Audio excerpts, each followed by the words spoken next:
Hello everyone, welcome back. In this video, you can understand delete mapping annotation.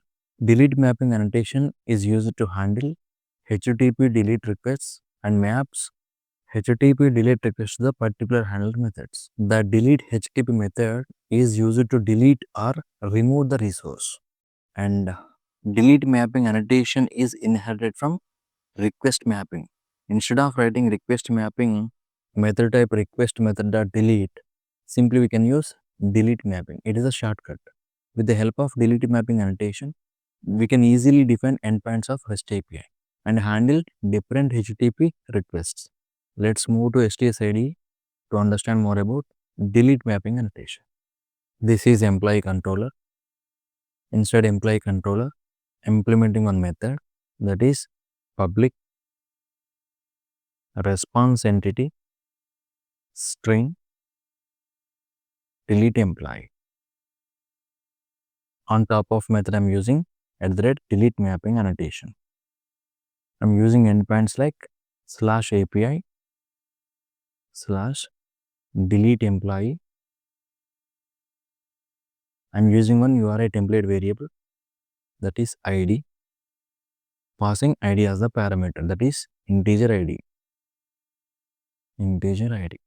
I'm using path variable annotation, that is ID. Return response entity .ok employee deleted successfully.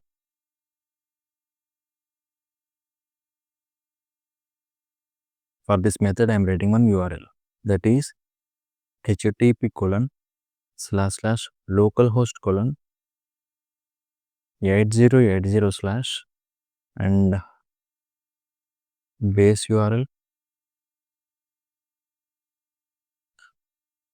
and this endpoint. Paste here and we can pass ID. Copy this URL, start the application. Let's move to Postman tool. Here I'm changing to delete. Paste that URL. Click on send button. See, employee deleted successfully with status code OK. This is status code. This is all about delete mapping annotation. Okay, I will see you in the next video.